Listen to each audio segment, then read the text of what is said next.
Okay, today we have joining us London Knight forward Cody Morgan. It is his second time on Chump Talk, but first time as a London Knight. I think we had him probably a bit over a year ago with Riley McCourt when you guys were on Flint Firebirds. Now he's a London Knight, 26 points in 29 games to start the year. Thank you for coming back on Chump Talk, Cody Morgan. Yeah, thanks for having me. Appreciate it. Yeah, thanks for coming on again. It's great to have guys on more than once, especially now you're in a bit of a different scenario than what you were the last time we had you on. You're playing with London now, but just kind of talk about where you are now, what the last couple of weeks have looked like for you playing with the London Knights, and just how your season's going so far. Yeah, it's been pretty good. I mean, can't complain too much. COVID's kind of messed everything up. We had a couple games paused, so that and yeah, no, everything else has been good. I mean, we kind of went through a little rough patch, lost a couple games, but we're back heading in the right direction now. So hopefully a lot of winning ahead, and anything I can do to be able to help the team win, and that's all I'm trying to do. Not trying to be insulting at all with this next question, but you are a veteran in the OHL now, and I'm sure there's maybe a chirp you get the odd time, but I don't know. Maybe you'll have to tell me. Does 4 OHL teams consider you a suitcase, or do you need one more? That's fair. Yeah, I am a suitcase. That is yeah. There's no way around that, really. But you ended up you're ending up in London, and you're off to an awesome start, as we said. Talk about how that move came into play from Flint, because was it the off season, or when did the trade actually happen? Oh yeah, it was before the season started. So did you know you wouldn't be going back to Flint, or did that kind of catch you off guard? Yeah, no, I knew I wasn't going to go back. So, they had a deal in place, and obviously, everyone wants to play for London. So I was all over it when, I was told it was a possibility, and I was pushing for it, and, here I am. So it's a great place to play, great city, and I can't complain. Does it because I know things are a little bit different with the overage year and the number of guys you can have on the team. Just going, obviously last year was an absolute wash. It sucked that nothing happened, but going into this year, were there any concerns at all on a place to play? Obviously, because you want to play for a contender, and especially with your overage year, just what were your expectations going into that for this year? Yeah. You can only have 3 overagers on the team, but I was pretty confident that I was going to be able to get a spot somewhere, and I wasn't really worried about not being good enough to be able to play. So I was pretty confident with that. And yeah, I mean, like I said, everything came into place for me to come to London, and here I am, and it's been awesome. I loved every second of it. So I was reading an article before this, and one of the ones was the 20-year-old instantly becomes the most experienced player on London's roster, having played 189 games in the OHL. Morgan has 88 points, 93 games over the last 2 seasons with the Flint. And then it goes on to talk about all the younger players that London has. Was that something that was talked about when you were coming in at London, that you were going to be a leader in the dressing room with a lot of the younger players, because you do have much more experience than pretty much everyone else on the roster? Yeah. When I first got the call from the assistant GM, he was just saying that they're a young team, and so a lot of the guys coming into this year didn't play an OHL game. So Yeah. It was pretty cool to come in and instantly be like a veteran, I guess would be the best way to put it. We're a really young team, but we have a lot of really good players, a lot of young skilled guys, and yeah, I think it was funny. We played against Owen Sound, and the announcers actually brought up this stat, and my parents texted me about it, but they were saying that 189 games was the most, or was more than like their whole forward group, the Owen Sound's forward group, like combined. Jeez. Wow. Yeah. It was pretty crazy. I forget what it was, but he was saying like, oh yeah, he has more games than like all of their forwards combined, or I forget what it was, or like 3 of their lines or something. It was crazy, and I was just like, holy crap. Just a wise man over there. Yeah, just a grizzled vet. Grizzled vet. Yeah. I was just thinking when you said that, I wonder if you're the longest, or if out of players that are active, if you've played the most games. Do you know? I don't know, actually. That would be a good stat. I think we need to look that up.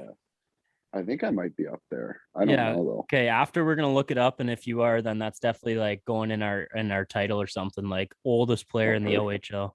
The wisest, the wisest, the wisest. the most grizzled, Yeah. most grizzled player. most grizzled vet in the Ontario Hockey League. What's talking about the young players in London though? Can you give us like maybe one or two guys to look out for in the coming years, like somebody that's not drafted yet, but it's gonna just like for sure make the NHL or for sure have a shot at least?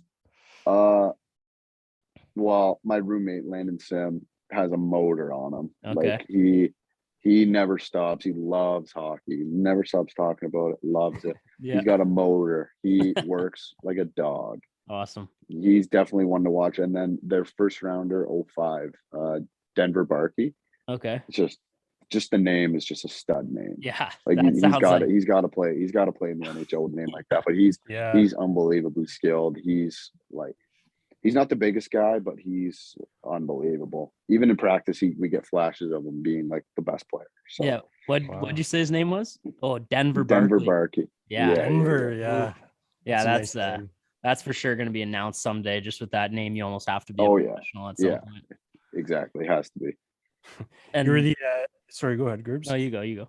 No, I was just gonna say you're the second ever London night that we've had in the pod. We had one guy on, Jason Wilms, before. He had made some stops before London, and I just remember we were chatting with him just kind of about that London night mentality, how it's just like totally different from everywhere else in the league. Can you just talk about that? Because the London night organization just seems to always be near the top of the league, always have some young promising talent on it. Just talk about like the mentality of that organization.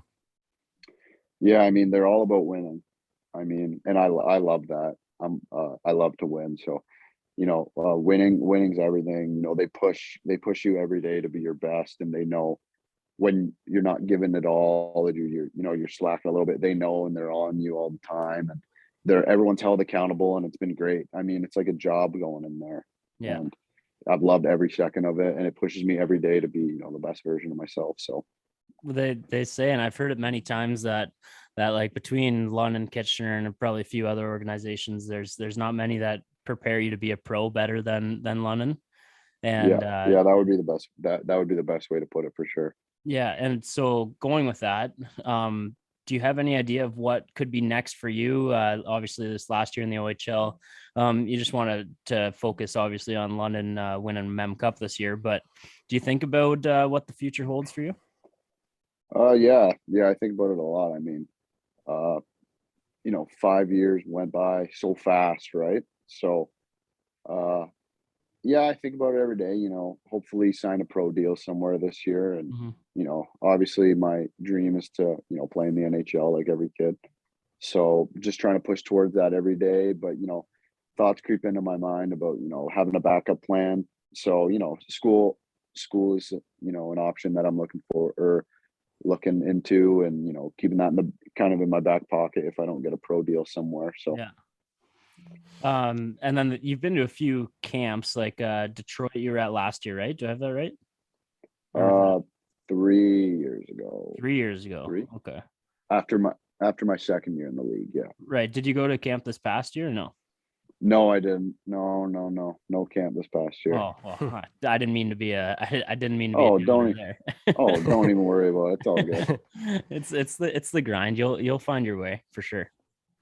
Talk about the COVID year a little bit, because that was obviously a weird year. We've talked with a few guys about it. You had dates that you were hopeful to be back on the ice, but everything just kept getting postponed.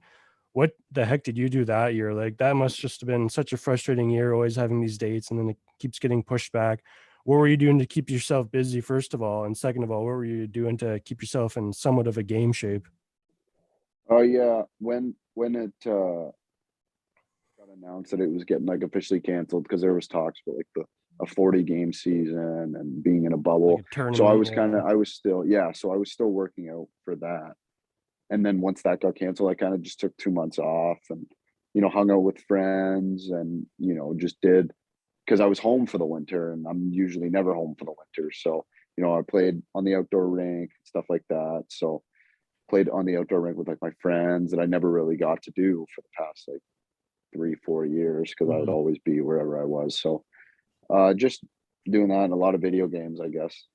Here's a random one I got for you. Do you feel like being in London now has helped your Insta game? Because I'm just looking at the last two pictures and they're pretty elite posts, I would say. Yeah, we got a really good photo guy. He's been awesome. That's Yeah, probably those two pictures are pretty cool. So I had to post them. those are sick ones. Was it you that got robbed by Benny Goudreau the other night, or is that a teammate?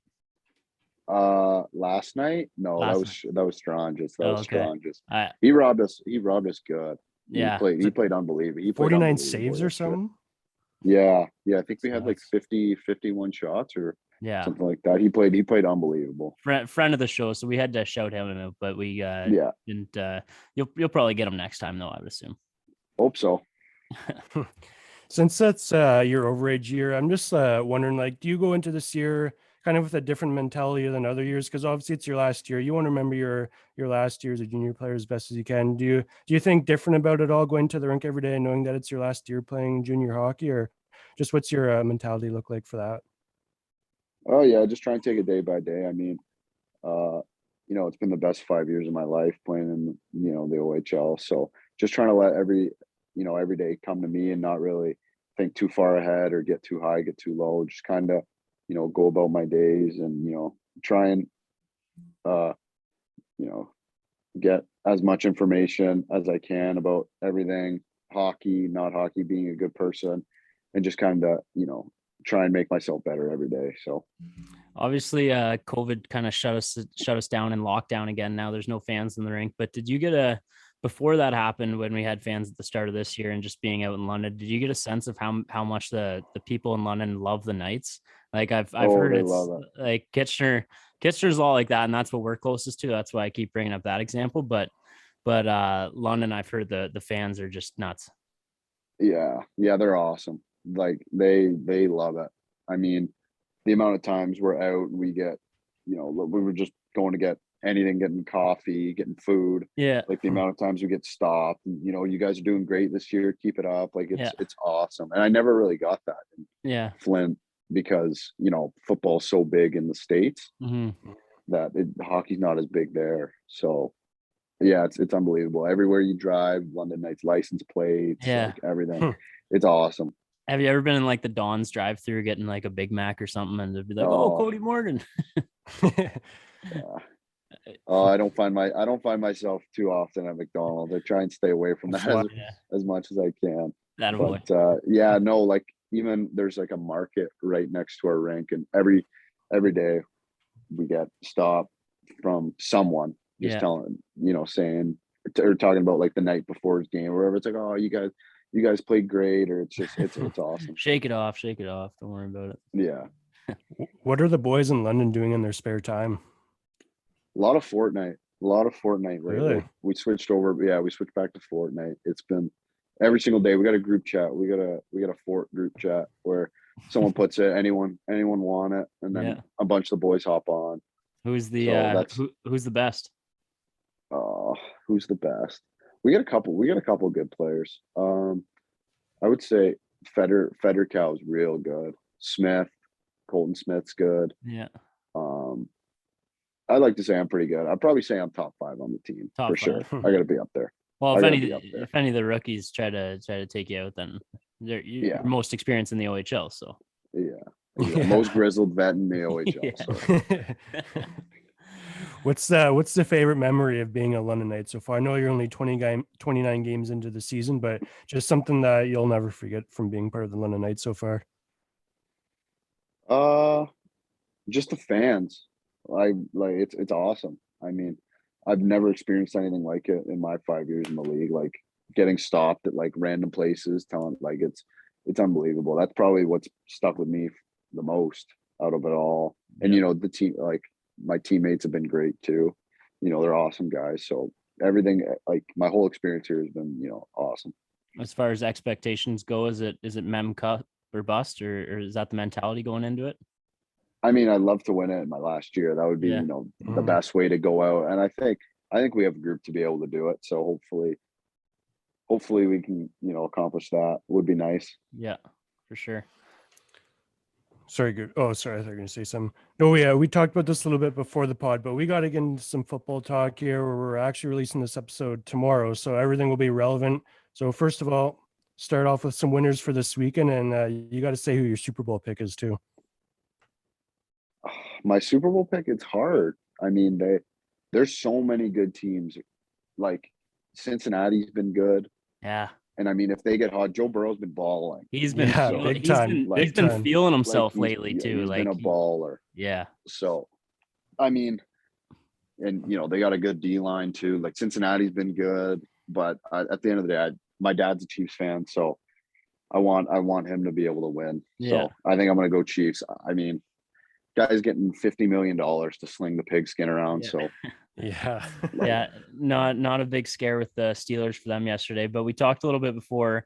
You're a big Browns fan. I'm sorry about that. I'm sorry you got to go through that. We have a buddy that's a big Browns fan. I told you too, but the hope going into the season had to be huge for you as a fan.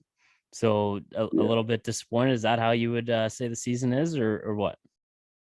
Yeah, I mean, I'm a big Baker fan. Like Okay. he's my Really? guy. Yeah. He's my guy. That was going to be my So, question. Is Baker going to be the guy for you guys? Yeah, I hope so. I mean, he played with one shoulder. Yeah. I mean, they had a chance to make the playoffs.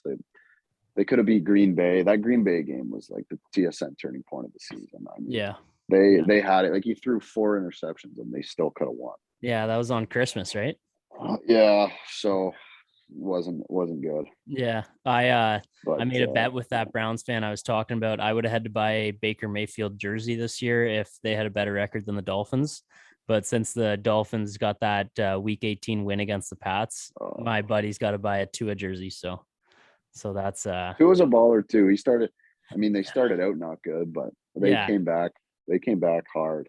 Yeah, he's never gonna be the guy that lights up the world, but he can make the quick slants, I think, and be able. They just need the Dolphins just need help on offense, but I'm excited to watch you guys with the Knights the rest of the year. It was good talking to you again. We'll have to stay in touch. I think this is one we can keep going wherever the career takes you next. We'll go with you and do more interviews. Absolutely, for sure. Right. Thanks, guys. Appreciate it. It's awesome. So yeah. All right, man. Have a good one. You too. See ya. Take care.